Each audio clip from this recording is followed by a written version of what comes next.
Assalamualaikum warahmatullahi wabarakatuh. Uh, Kami daripada kumpulan 8 ingin membentangkan tajuk zakat. Nama Fairuz Amalina binti Muhammad Farid. Nombor metrik 20BE 02076. Nama saya Hanis Nabihah binti Muhammad Sahil. Nombor metrik 20BE 02085. Nama saya Nafara Aiza binti Ahmad Azlan. Nombor metrik 20BE 02086.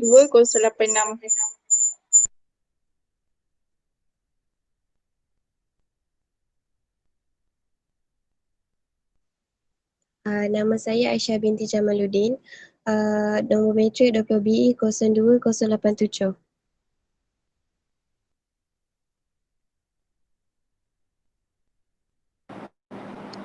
Assalamualaikum warahmatullahi wabarakatuh. Nama saya Syakira binti Gubil.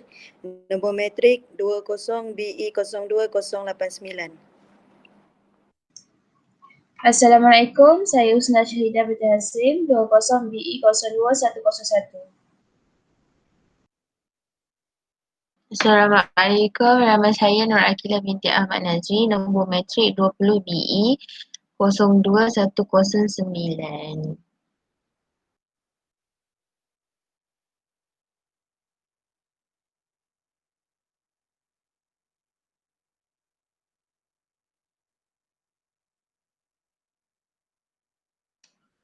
Okey, yang pertama ta'rif zakat. Lughatan masdaru minaz zakat asy-syai' yazku ay zada wa nama yaqula zakka az-zar'a wa zakat ijarat idza nama kulla minhuma.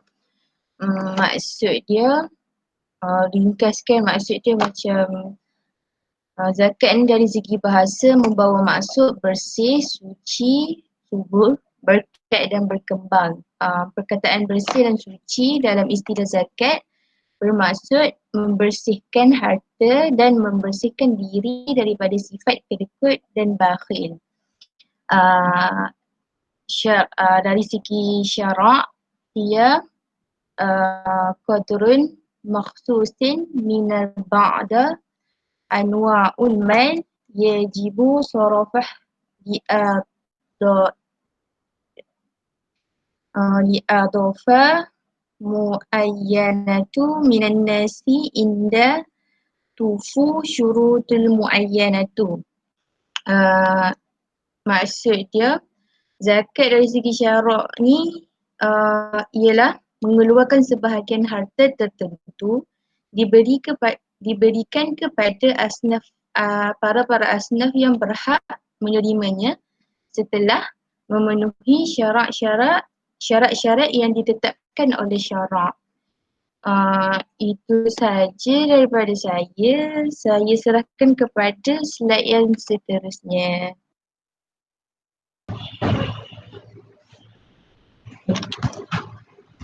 Okey, slide seterusnya iaitu hukum dan dalil zakat. Zakat adalah rukun Islam yang paling penting dan hukum zakat mempunyai dalil-dalil yang muktamad dari sudut petunjuk dan sabitnya. Ia akan menjadi zakat itu jelas dan mudah diketahui dari sudut agama. Dan jika kalau kita tolak zakat tu, kita akan menjadi kafir dan murtad. Sebab dalam dalil dia, a'udzubillahi minasyaitonirrajim wa aqimus solata wa atuz zakat, yang bermaksud dirikanlah kamu dan dirikanlah kamu dan sembahyang dan keluarkanlah zakat. Perintah mendirikan solat adalah wajib, begitu juga menunaikan zakat adalah wajib. Ini kerana perintah dan arahan menunaikan zakat dengan sirah fil amal dan iaitu suruhan. Perintah mengeluarkan zakat yang disebut berulang-ulang kali dalam Al-Quran pada 23 tempat. Dan seterusnya saya pass kepada Hanis Nabihah. Okey, bismillahirrahmanirrahim. Al-an sa'asyrah lakum an fawaid az-zakat. InsyaAllah saya akan menerangkan tentang faedah zakat. Jadi kat sini saya sertakan 5 faedah zakat. Yang pertama, tu'awid al-mu'ti 'alal kalam wal bazlu. Iaitu apa yang saya faham kat sini, yang dicakap kat sini, membiasakan diri dengan sikap memberi dan memupuk sifat kemurahan hati dan merasai pengorbanan. Jadi kat sini mana kita tahu sebagai seorang Islam, seorang Muslim, kita dituntut untuk berkorban dalam kecil-kecil perkara pun kan. Kat sini sabda Rasulullah SAW, orang yang pemurah itu dekat dengan Allah, dekat dengan manusia dan jauh daripada api neraka. Orang yang kedekut itu jauh daripada Allah, jauh daripada manusia dan dekat dengan api neraka. Sesungguhnya orang yang bodoh tetapi pemurah itu lebih disayangi Allah daripada seorang abid yang bakhil. Hadis riwayat Tirmizi. Jadi bila kita nak tambah keimanan, bila kita nak dekat dengan Allah, so zakat ni adalah salah satu platform untuk kita dekat dengan Allah. Yang kedua, asabilu litathhir al-qulub minal ahqad wal hasad wal taghain. Maksud dia jalan untuk menyucikan hati dari kebencian dan hasad dengki. So dengan dalam banyak-banyak perkara amal soleh yang kita boleh buat, zakat juga, dengan menunaikan zakat juga sebenarnya seseorang tu boleh sucikan harta dia daripada kotoran. Maksudnya harta yang digunakan dalam kehidupan seharian kita ni jadi bersih dengan suci dengan bersih lah. So yang ketiga, tuhafiz ala musnawa al-kifayah li afrad al-mujtama', iaitu menjaga tahap kecukupan setiap individu dalam masyarakat. Maksudnya kat sini dengan zakat ni, faedah zakat ni, bila kita ada zakat ni, semua orang hidup, semua orang dapat hidup sama rata. Maksudnya keperluan asas semua orang dapat. Maksudnya tak adalah macam tak adil ke dekat situ. Jadi Islam ni cantik lah disusun. Maksudnya semua orang dapat sama rata. Yang keempat, al-qada' ala kathir minan asba' al-batilah, iaitu dia menggantikan ataupun membantu daripada sebab keguguran, pengangguran. Okay, maksudnya mungkin dengan wujudnya zakat ni, at least orang yang macam contoh macam hidup nomad kat luar tu, yang contohnya macam hidup nomad kat luar, tak ada tempat tinggal, dia duduk tepi jalan semua tu kan. So bila adanya zakat, so dia at least dia dapat juga hidup, maksudnya sara hidup dia dari situ. Mungkin dia dapat keperluan asas dia, walaupun mungkin mencukupi lah at least.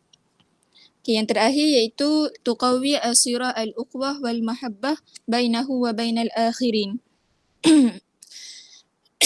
Iaitu mengeratkan ikatan persaudaraan dan kasih sayang. Maksudnya macam mana kita tahu sebagai umat Islam ni, kita dalam Islam ni titik berat sangat pasal hak asasi hak asasi orang yang berkemampuan. Maksudnya apa guna orang kaya yang banyak harta tapi dia tak tolong pun saudara sesama Islam dia. Saudara sesama Islam dia yang tak ada duit, yang tak cukup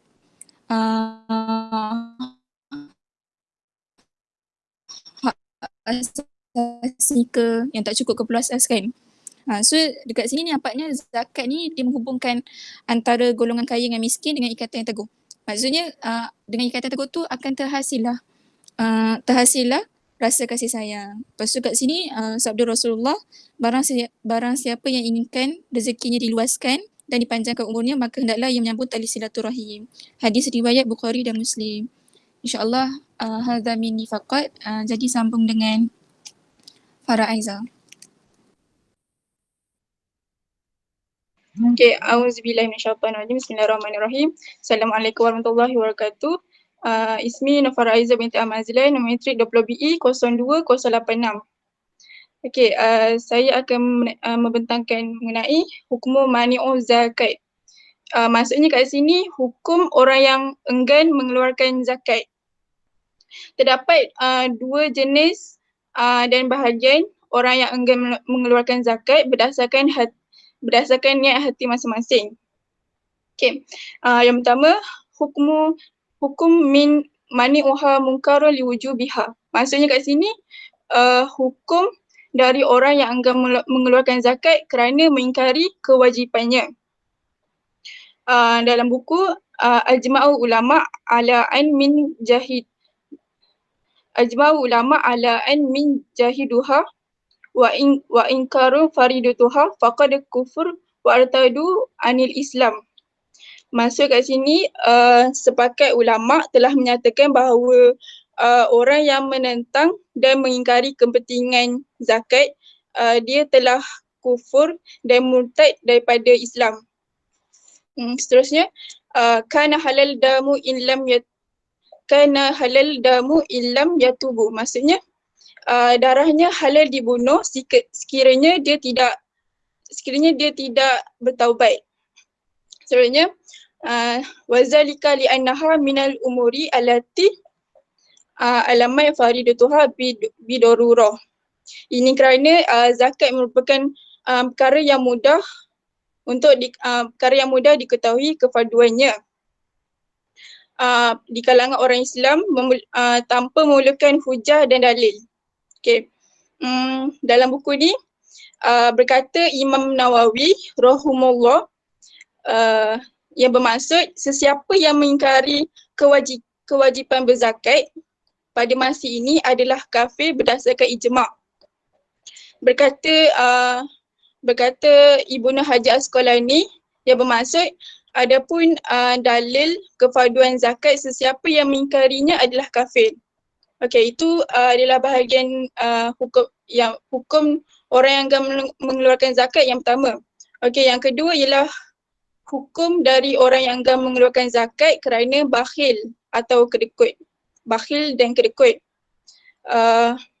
Wa amma mani zakat wa huwa mu'taqada biwujubiha wa maqara bifardituha.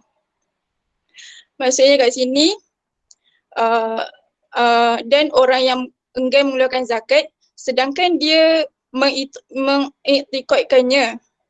mengiktikadkan zakat itu wajib dan mengakui kefarduannya. Fahuwa fasiku asimun yunaluhu syadidul iqab fil akhirah. Maksudnya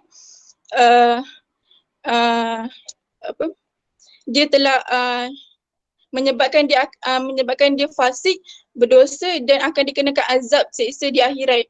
Maksudnya kat sini kalau dia telah mengiktikadkan zakat itu wajib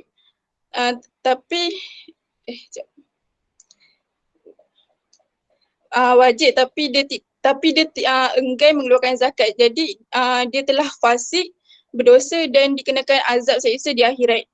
Okey.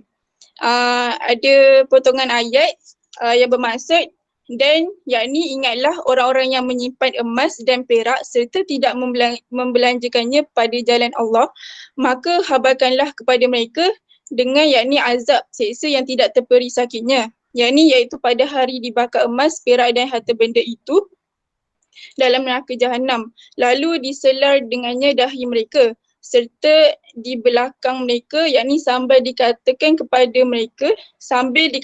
mereka inilah apa yang telah kamu simpan untuk diri kamu sendiri. Oleh itu rasalah yakni azab dari apa yang kamu simpan itu. Okey, dalam buku ni juga berdasarkan hadis daripada Ibnu Umar radhiyallahu anhu, Rasulullah SAW bersabda yang bermaksud setiap harta yang dikeluarkan zakatnya ia bukanlah simpanan, dan setiap harta yang tidak engkau keluarkan zakatnya tadi maksudnya setiap harta yang dikeluarkan zakatnya ia bukanlah simpanan, dan setiap harta yang tidak engkau keluarkan zakatnya ia adalah simpanan. Jadi itu untuk bahagian kedua. Jadi dalam ayat-ayat Quran dan hadis di atas mempunyai banyak makna yang tersirat. Jadi itu saja. Seterusnya saya akan Bismillahirrahmanirrahim. Saya akan menerangkan tentang al-amwal allati tajibu fiha al-zakat, iaitu bermaksud harta yang perlu dibayar zakat. Yang pertama, al-nuqdani wa huma az-zahaba wal fidah, bermaksud mata wang adalah dari emas dan perak. Yang kedua, al-anam wa hiya al-ibil wal bakar wal ghanam, bermaksud binatang seperti unta, lembu dan biri-biri, iaitu maksudnya zakat dari ternakan kita lah. Yang ketiga, wazuru wasyamar wahia al-qut, iaitu tanaman dan buah-buahan yang dapat dijadikan makanan. Secara ringkasnya kita cakap zakat dari tanaman dan pertanian. Yang keempat, urud al-tijarah, maksudnya tawaran perdagangan, maksudnya tawaran perdagangan untuk tujuan keuntungan. Maksudnya lebih dikenali sebagai zakat dari perniagaan. Yang kelima, al-ma'adin wa rikos. Al-ma'adin bermaksud hasil bumi yang bernilai seperti petroleum, batu permata.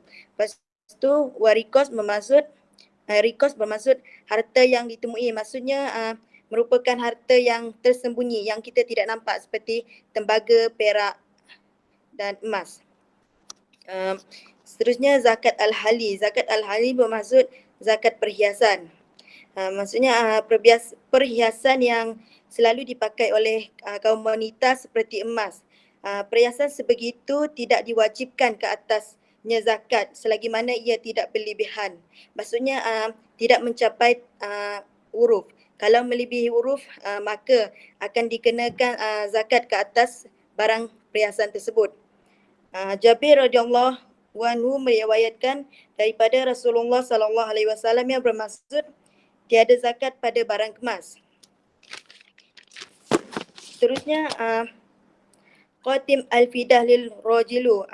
Begitu juga dengan cincin perak lelaki.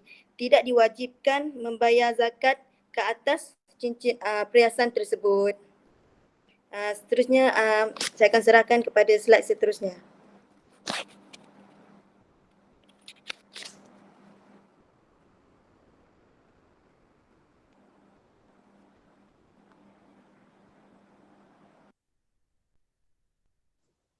Okey, Assalamualaikum.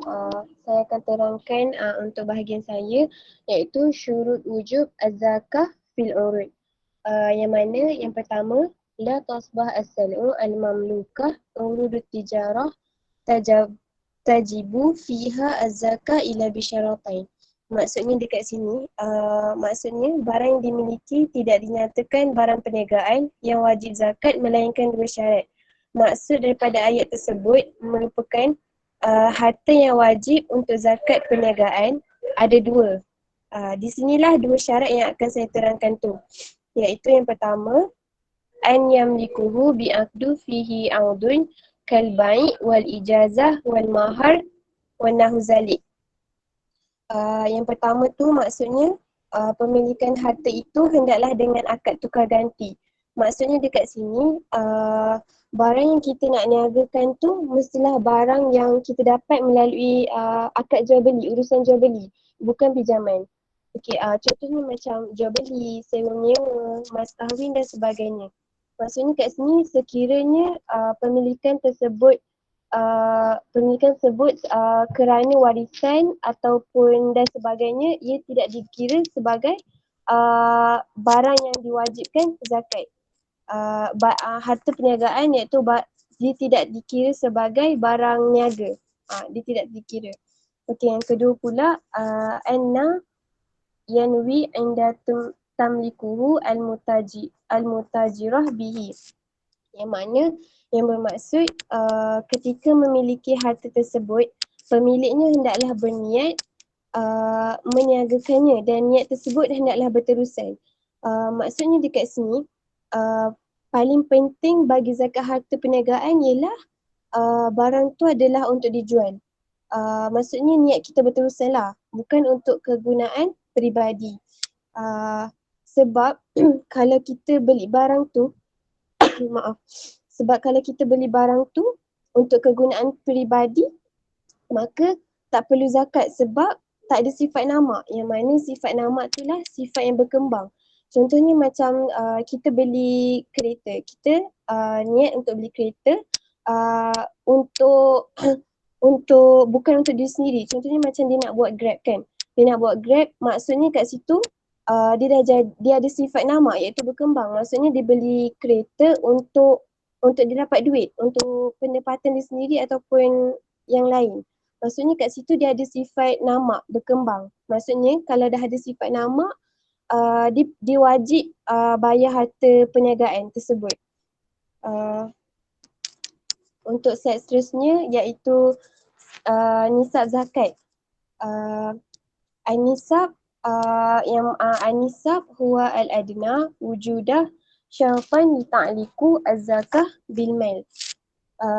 Maksud dekat sini had minimum yang ada pada sesebuah harta, iaitu harta yang kita ada tu untuk diwajibkan mengeluarkan zakat ke atas harta itu. Contohnya macam kita ada emas. Emas tu dikira harta kita sendiri, barang kita. Kita tengok emas tu, contohnya macam gram emas yang kita ada tu dia berapa gram. Sebab setiap tahun akan berubah nisab, iaitu pada awal tahun akan ditentukan nisab yang ditetapkan lah.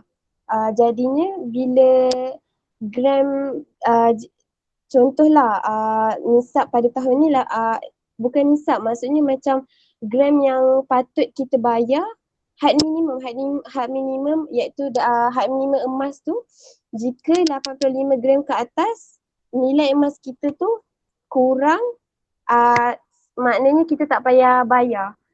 Dan kalau lebih daripada 85 gram tu, kita kena bayar zakat.